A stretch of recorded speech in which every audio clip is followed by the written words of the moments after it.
Music, industry talk, stories, equipment, and more. We are Crossfader, and this is off the record. Off the record. Off the record.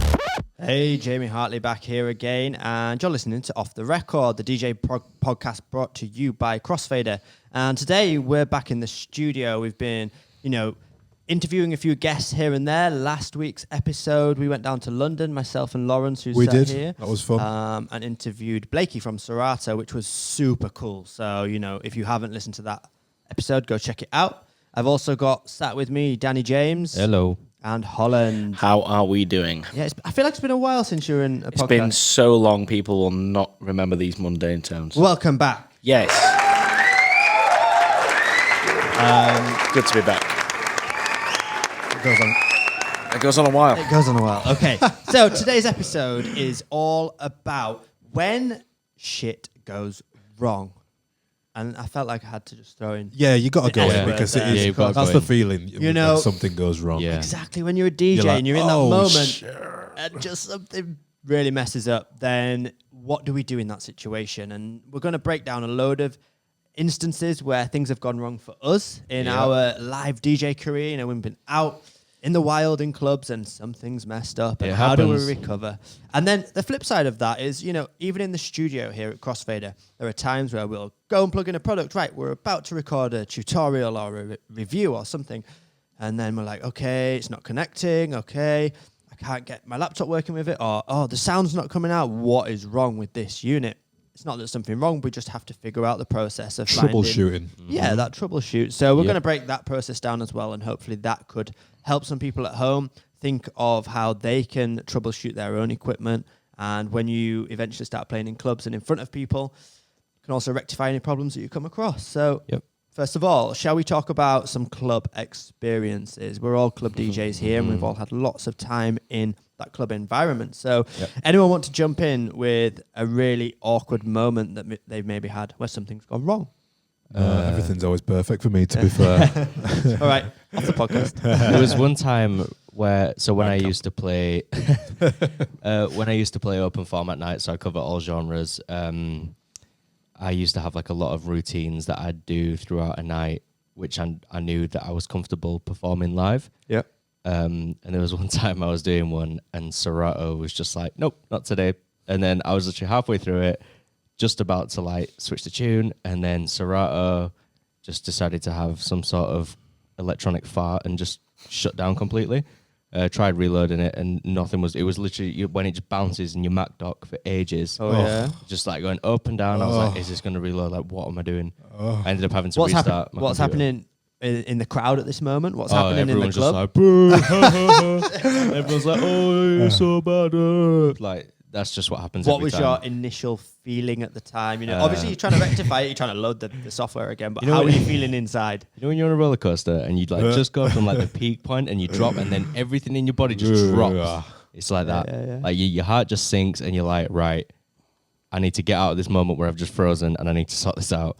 So, and was there a fix? Did it just come back? I just restarted my laptop. Luckily at the time my Mac wasn't that slow, so restarted the laptop a few seconds, and then back on Serato and just loaded something in that I knew was like a guaranteed crowd pleaser. So that's a big thing, How do you get that crowd back on your side when something's gone wrong? The music's shut off, it's gone silent. Yeah, everyone's booing because that's just guaranteed what happens. Yeah. But I think that's a good tip. I had a crate on Serato, and I also later on had it on a USB folder just to be like, I think I named it something like Lifesavers or something. Yeah. Just like it was Seven Nation Army. It was just 10 tunes that I could I click that, I play it, and I know it's going to get a reaction wherever I am. And I would have tunes that would cater for every single gig. Yeah. So not just relying on one tune to fit all gigs. I would have a savior for every gig. And I felt that was a very important thing to have. I mean, just bouncing off that, it's a similar thing where the music all cuts off and it goes silent. But I know in a lot of bigger venues where I used to, some of the venues I used to play at, it would all be linked to the fire alarm system. So the sound system, if the fire alarm goes off, it will it should cut the sound out, and it should cut the sound, and so everyone can hear the fire alarm and evacuate. Now, obviously, sometimes you get idiots in clubs that set fire alarms off. You get accidents that happen. You get false alarms, and these things happen. It's happened multiple times to me when I've been DJing in various venues. Yeah, I've had it. And after a few times, I thought, right, what can I do here? And it's one of the common things people will play. The roof is on fire when you get the sound back. Yeah. You could, even if you. An indie DJ, what's that? I'm on fire. Yeah, whatever song that is. There's something in each genre that you could maybe pull for that just relates back and creates a bit of a joke. The out thing of it. with the fire alarm, I normally find anyway, is that when it's your fault or something that you're in control of that's caused the music to go off, the DJ, everyone always looks at the DJ as soon as the music goes off, and the DJ, if it's say your laptop's crashed, you pulled a dodgy link cable, you're in an emergency loop, something like that. The DJ's face is pure of panic, down and about, trying to fix stuff. When it's a fire alarm, everyone looks at the DJ, and usually the DJ's just stood there like, oh, well, nothing I can do. And I think sometimes that helps, just having that kind of like relaxed demeanor, kind of like, it's out of my control, we'll fix it when we get back to it. Because then the pressure's less booing of you and more booing of the venue. Do you know what I mean? Because the worst thing is when you have a problem is overthinking it or not thinking logically to fixing your steps. The panic sets in. The panic, and your stomach's gone. You feel horrible. You just, you can sometimes what's wrong, but for some reason you're checking the daft cables. I'll just check this power cable. Why? Have you got any other tips? Especially, I'm just thinking, if you're a Serato user, for example, and you're using DVS or something, I know a lot of DJs would keep some tracks on a USB plugged into the CDJs, ready to just switch over to USB. Yeah. I do that. I do that anyway. I play with HID mode, so I have a USB in ready to go on a separate channel anyway. No matter what, because the CDJ audio cables are still plugged in. Exactly. Really, so I'll have my HID mode on 1 and 2, and then I'll have USB linked ready on 3 and 4, ready to go with a big tune, because if there's some silence. You need something that doesn't have a long intro, that's ready to drop into it. Yeah. But this happened to me last week. I was in my regular Wednesday gig, and it was the first night back after the students are back, so it's a big night. And the club is open until 4 a.m. And at 2 a.m., the music just went off. And I did the usual checks, looked at my laptop, that wasn't frozen. Looked at the CDJs were on, the power was on, the sound was coming through the channels, you could see that. But there was no monitor sound, the sound was off, so everyone started booing. I'm looking around, there's a sound engineer, he's running around frantically. And the irony is, the club had just had like a 20 grand facelift, so all the speakers were new, and all the tech guy was raving about it all day, all night to me. The manager was like, wow, it sounds amazing. Yeah. And then lo and behold, like one of the amps literally blew up. So we tried to get it back on, but we couldn't get it on. So everyone went home like 2 hours early. So at least it happened at the later portion of the night. Yeah. Could have been way worse. Course. Imagine opening the doors, boom, night's done. I've got. Is there any times where obviously when music's gone off? I know you use a microphone a lot. So in that scenario, I went to pick up the microphone to explain what was going on, but obviously there was no sound at all, so I couldn't do that. But when it comes back on, there's an interesting one actually in when you play abroad in sort of the what we call the party island, so maybe like Malia, Ibiza, things like that. There's certain venues where they have like a silencer button, so at certain points in the night, it's usually like when the police go by or something. They press this like emergency button and the sound ducks. Yeah, and nobody knows what's going on, but you have to. It's to do with like licensing and things like that. But the sound ducks and nobody knows what's going on. And in that moment, you're like, oh my god, what's happening here? And you have to have like a big tune ready to go to play when the music kind of comes back on. Yeah, interesting. Cool. Holland, have you got any more experiences in nightclubs where you think Too many. Doing five nights a week for the last 10 years. I've done some stupid stuff myself. Go on then. What have you done? I feel like we're all bashing laptop DJs. I can already see the comments that are going to come in because it's all like, oh, if you didn't play on laptop. I've had link cables fall out the back of CDJs, and I just want to give massive props to Den on here. Their decks play the entire song if your link cable dies. Caches that song. Yeah. It's What great. what are you gonna do with 4 beats, Pioneer?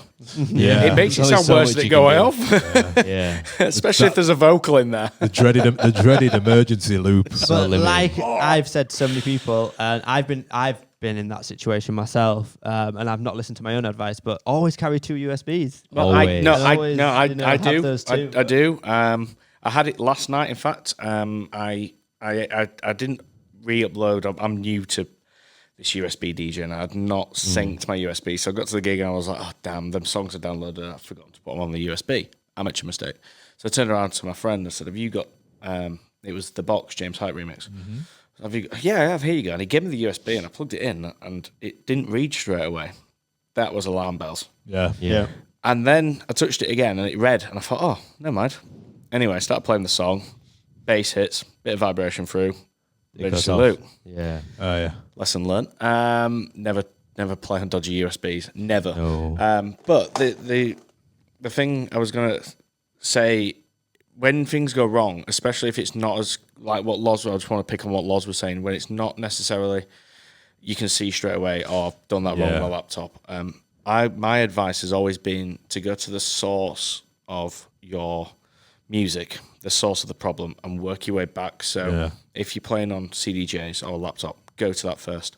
Is it outputting? Yes. Can I see it on the mixer? Is the channel bouncing? Yes, it is.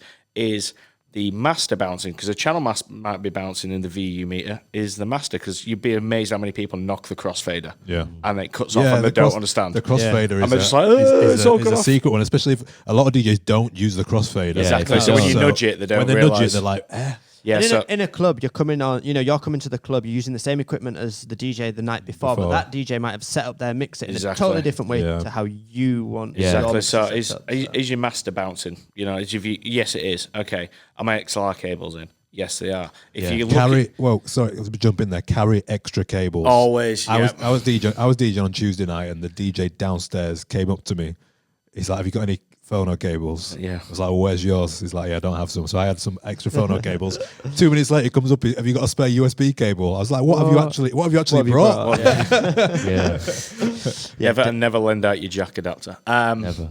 But yeah, is your master bouncing? Yes, it is. Okay. If you're lucky enough to have your amps nearby, can you see the amps? Are they flashing green? Because they flash like a signal See, light. at that point, I'm usually like, "Where's the sound tech?" Yeah. Yeah, but some clubs these A days, lot of clubs them are don't have cutting sound back. techs. There's no sound techs, and the I bar know, staff I will know. just look at the DJ and go, "Well, aren't you the guy who does the sound?" Yeah. Yeah. You know, if you're lucky enough to be able to know your audio gear, we've got a really handy video coming out soon with the cables to check and cables to carry spare for certain. I've had ones where the mix. I've done all the checks, and you could tell the mix has gone. Yeah. And so we've turned the mixer on and off again, and it's come back on, but you could tell it was like being dodgy. Yeah. So we've kind of gone and got the spare mixer from downstairs, and you kind of holding. One guy's holding a mixer, and within like 10 seconds, we had a mixer out. The music's off, obviously, but the mixer's out. The cables are out. The new mixer's in. I'm turning on, and I'm playing again within. You know, like with Formula One when they change the wheels. Yeah. Stop. Yeah. It was like that. 5 hands all changing Yeah. 3 Yeah. wires It at was once. like that. Yeah, it was like that. Yeah, I mean, another thing that equipment is going to fail in clubs, and Yeah, it does. you need to be aware of who your contact is, who you're going to reach out to if something that's not that you don't own starts to go wrong. But you need to think about what can go wrong, which is on about Yeah. taking backup. So like I say, I've got spare phono cables, USB cables, data cables, USBs. I've even got some mix CDs. I'm pretty Yeah, yeah. sure You know? all of us here, I'm pretty confident in saying this, that all of us will carry a 3.5 headphone jack Yeah. to RCA so you can plug your phone into Oh, a mixer. Yeah, I was I've gonna got say that. this. That So That's a good one. That. Such a good backup. when I first started DJing, I was on Tractor. Yeah. When I first started playing out, I never really thought, because I didn't know that much about DJ gear at the time, but I never really thought to have tunes on a USB as a backup. Yeah. I used to carry around a 160 gig iPod with me and a cable that I would always have plugged into one channel of the mixer. Yeah. Nice. So at this time as well, I was plugging a controller into the mixer as well. Right. Like I wasn't actually DJing on CDJs. So I would have one fader up on the mixer all the time. That was just like my backup channel, really. and that like saved my life. I've taken requests that way. If Yeah, I did. Yeah, that's how I the took tune, it you know, sometimes. obviously Spotify. there wasn't streaming integrated when I was DJing regularly in clubs. There wasn't streaming integrated into software, so I used to have my phone plugged into an RCA and literally buy the track and just do some like echo into it and stuff like that. Yeah, yeah. I've done Always it, remember to keep airplane mode on. Oh, yes, yeah. never get a phone call. Yeah. And whatever you do, You know what? I've not even thought about that. You know, oh, mate, Take that tip. Yeah, that's true. I've got an even better tip for you. That's a good Whatever you one. do, you don't use YouTube because No. adverts come on. No, true. Yeah, Yeah, true, I've gone and bought the song Yeah. 100%. Yeah, I've yeah. never risked Either that. buy the song or go on like a streaming platform that you pay for. Do not run the risk of an advert because there's no skipping that, and that'll be the longest 5 seconds of your life. Yeah. Another big thing in clubs that I think we need to address is, you know what, people end up having fights. There's usually, sometimes in clubs, there will Ooh, be I know some what's sort coming here. of Kung Fu. disruption. Does anyone else do that?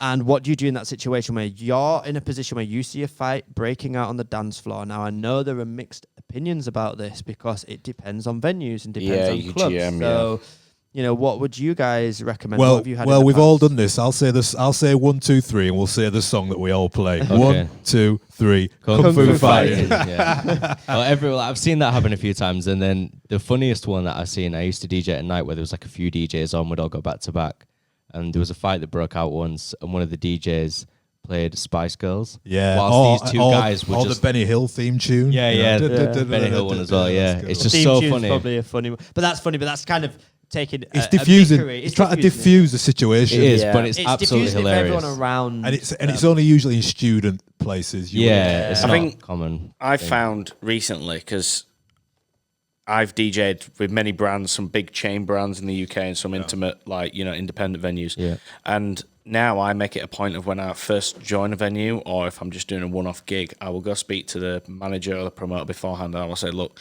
how do you deal with certain, with things? Yeah, Because some here- of them like you to turn the music off so they can get attention to it. Yeah, if some of they them want don't the see it. lights up bright. Some of yeah. them want nothing. Like you do not address Yeah. the situation. You play on. Let We them deal don't with drag attention to it. A lot of varies, bouncers doesn't here in the UK, I don't know if it's the same abroad, use the terminology like code red.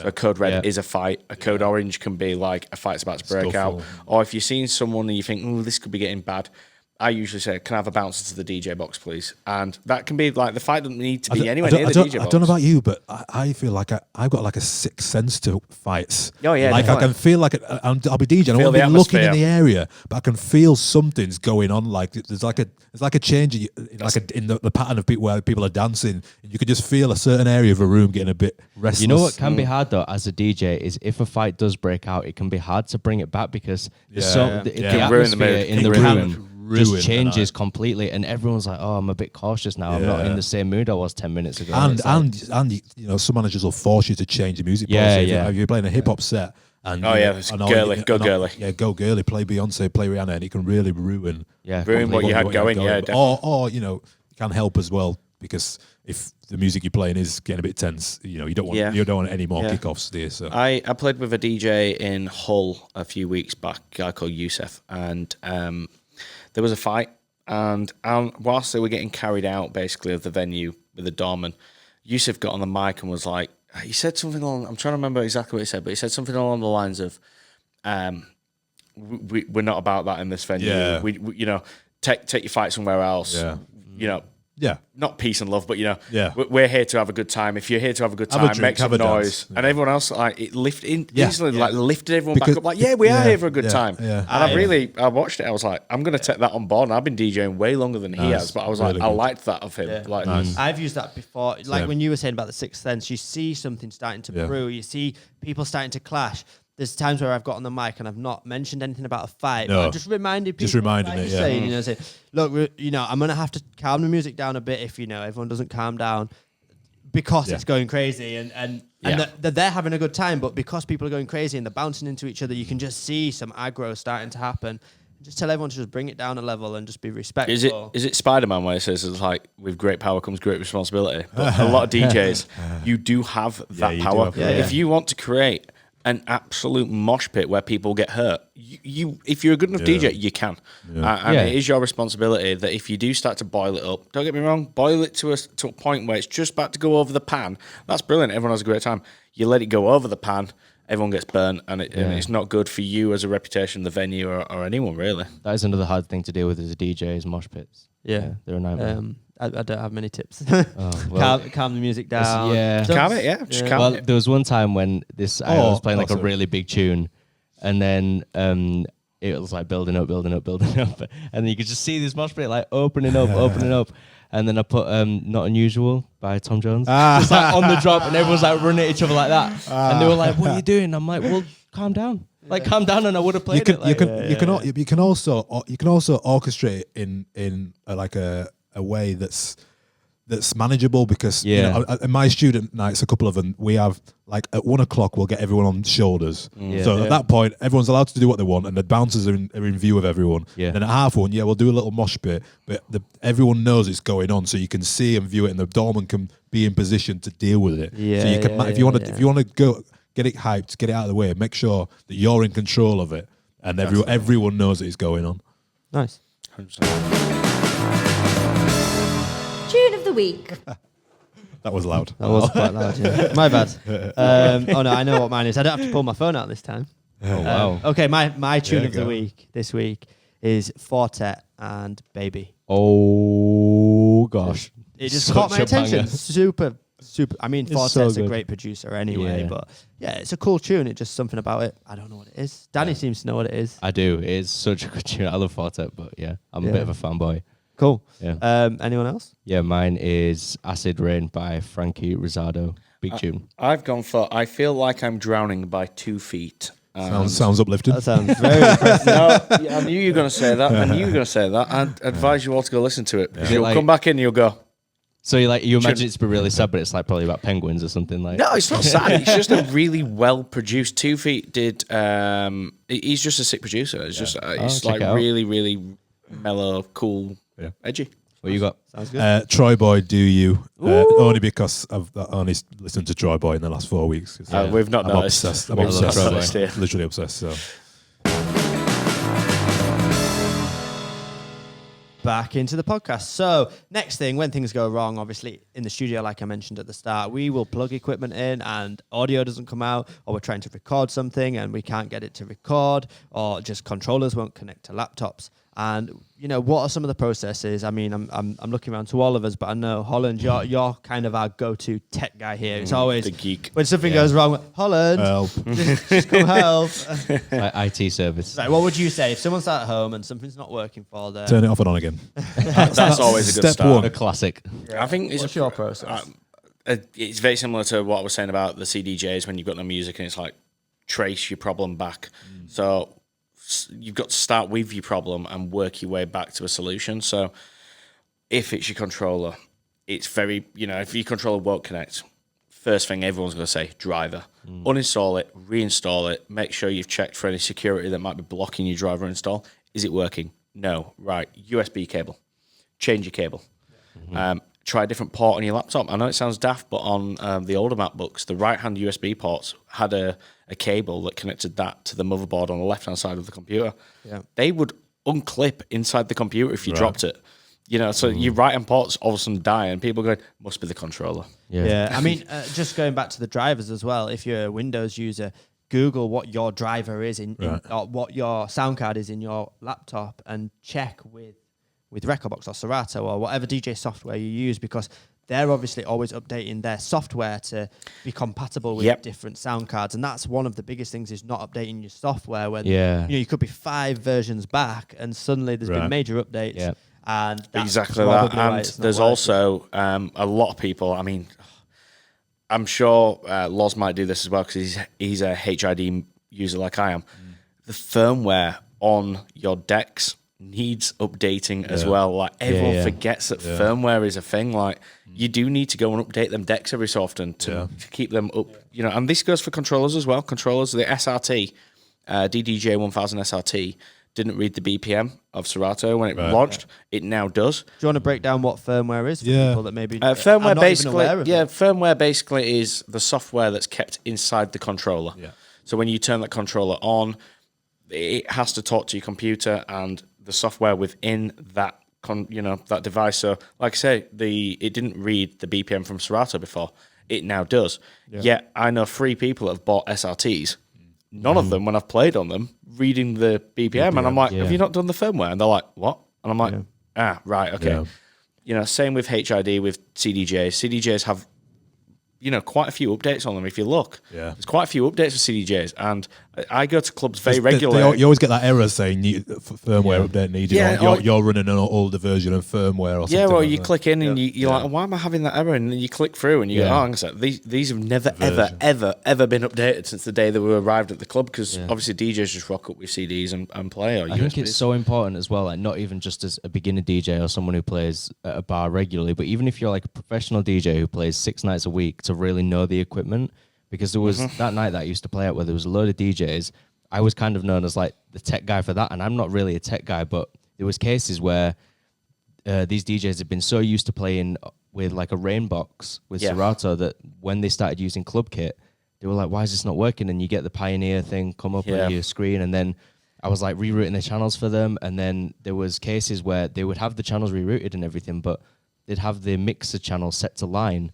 They're like, oh, why is it not working? And then, like, they bring me over and I switch it to USB on the mixer, and it's like, oh. Yeah. I just think it's so important to know the equipment that you're playing on. Yeah, it is. It's, don't be naive to thinking that what you play on will always be the same everywhere you go. You can play on the same equipment in 2 different venues and it behave very differently depending on who's been there before. If you want to if you're a DJ that is playing on a controller at home with either Recordbox or Serato in particular, and then want to go and use that same software with your laptop in a club, but you don't have access to CDJs, go and check out HID mode tutorials. We've got them for Recordbox and Serato, but go and find out as much information from their official websites, from education platforms like ourselves about HID mode, because that's how you're going to unlock your software and use it with CDJs.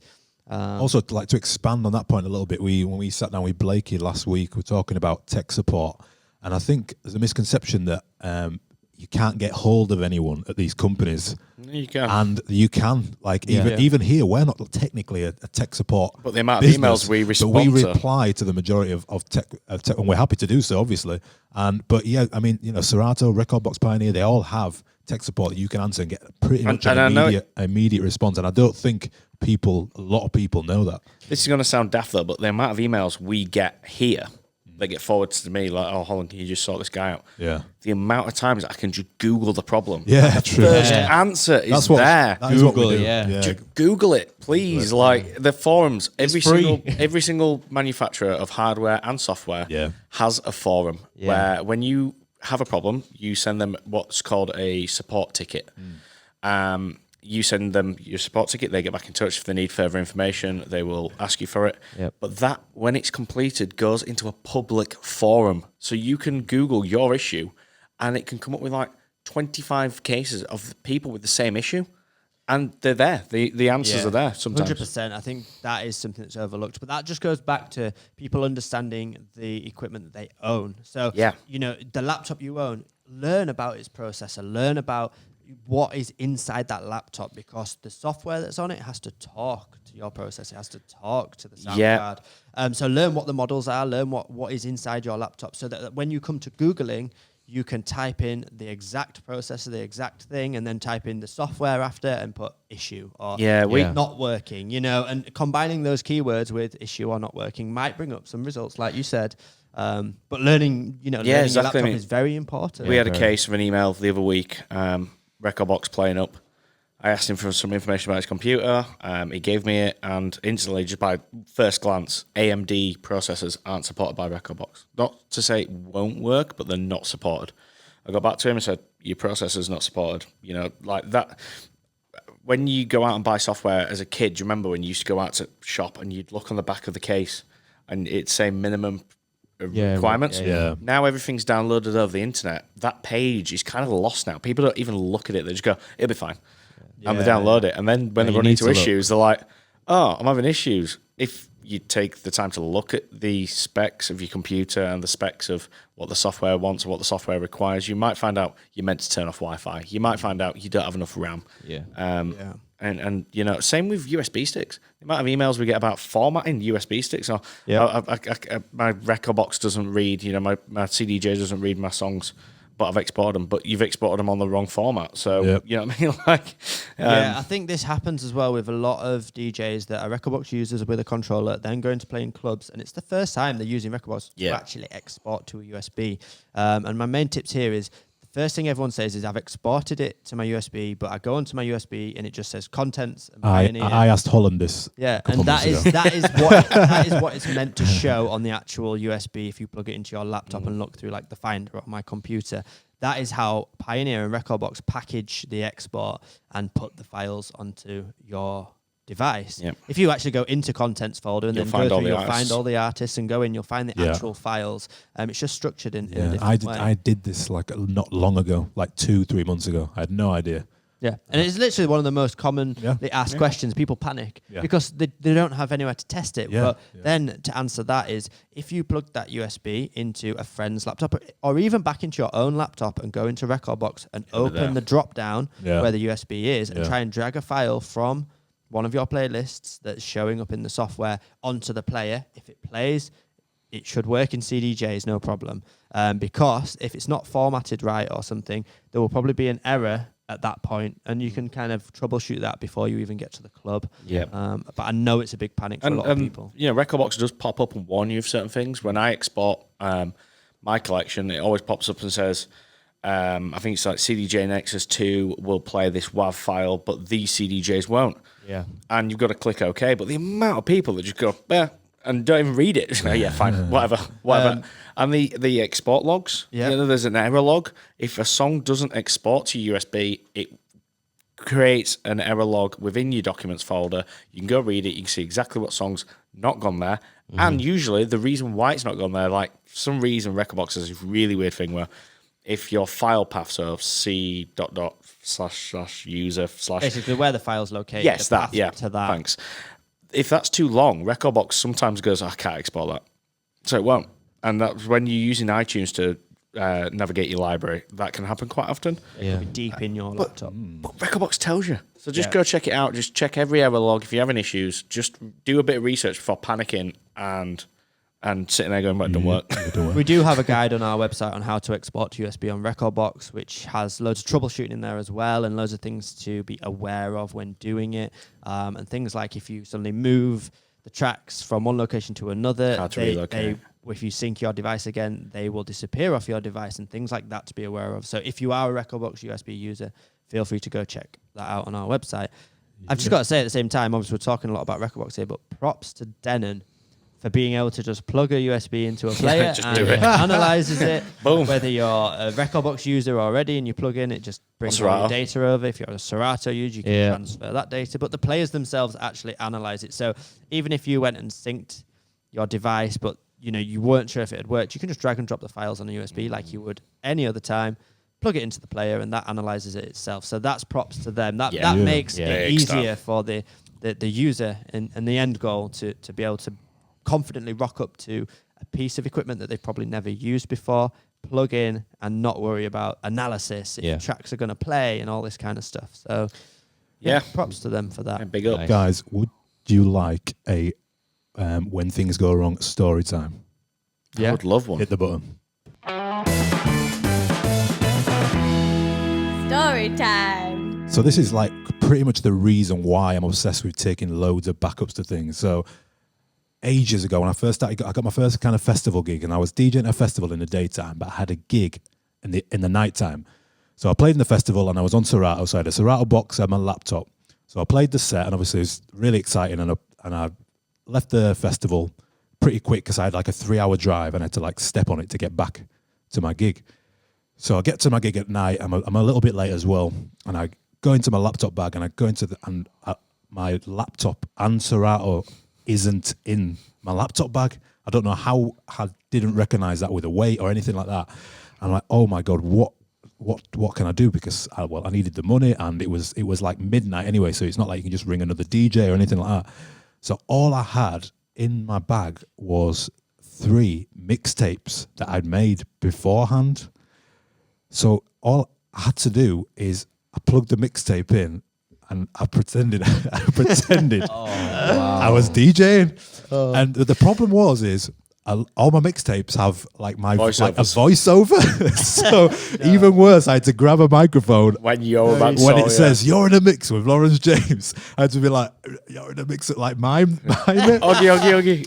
And it was like literally, I got through the hook. And it was a 3-hour set, and the mixes were like an hour each. So I managed to get away with it. Stars aligned, luckily. As the stars aligned, and it was like, people were coming and requesting the songs, and it'd be like, "Oh, have you got any Beyonce?" And I'd be like, "Yeah, it's on in exactly 22 minutes." That's hilarious. So that's why I always have ridiculous amount of backups everywhere. I can't believe you made it through that. Listen, honestly, like it was like I'm actually still play the gig, so I hope they don't listen. There's an angry promoter somewhere out there listening to this. Actually, I think I might have been at this venue because I saw a lot of your promos. Yeah, maybe, probably. Just hanging about. Okay, I won't mention it. Yeah.